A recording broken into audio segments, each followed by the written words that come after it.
गरीब किसान की कहानी। ये कहानी एक छोटे से गांव में रहने वाले एक गरीब किसान की है जिसका नाम रामू है। रामू का पूरा परिवार कृषि पर आधारित था और उनकी मुख्य आय खेती से ही होती थी।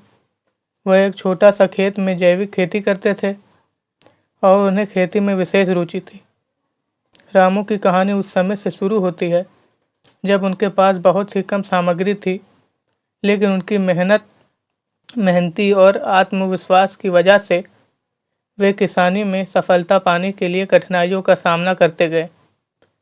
वे सिर्फ जैविक खेती की तरफ ध्यान केंद्रित करते और खेत में उर्वरकों के बजाय उर्वरक की जगह खेत में खाद प्रदान करते थे। अपनी मेहनत और समर्पण से रामू की खेती धीरे धीरे फलने लगी। उनकी पैदावार बढ़ती गई और उनके मुनाफा कमाने की क्षमता में भी वृद्धि हुई।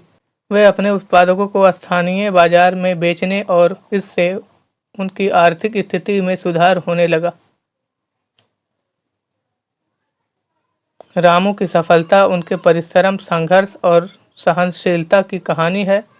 उन्होंने कभी हार नहीं मानी और हमेशा आगे बढ़ने का प्रयास किया।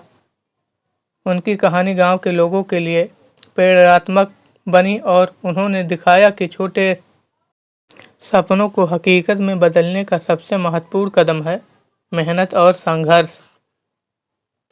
इस कहानी से हमें यह सीखने को मिलता है कि हमें सफलता पाने के लिए धैर्य और परिश्रम अत्यंत महत्वपूर्ण होते हैं, चाहे आप किसी भी क्षेत्र में हो। रामू की तरह हमें भी अपने लक्ष्यों की प्राप्ति पश्चात नहीं करनी चाहिए और निरंतर प्रयास करते रहना चाहिए, चाहे समस्याएं कितनी भी कठिन क्यों ना हो।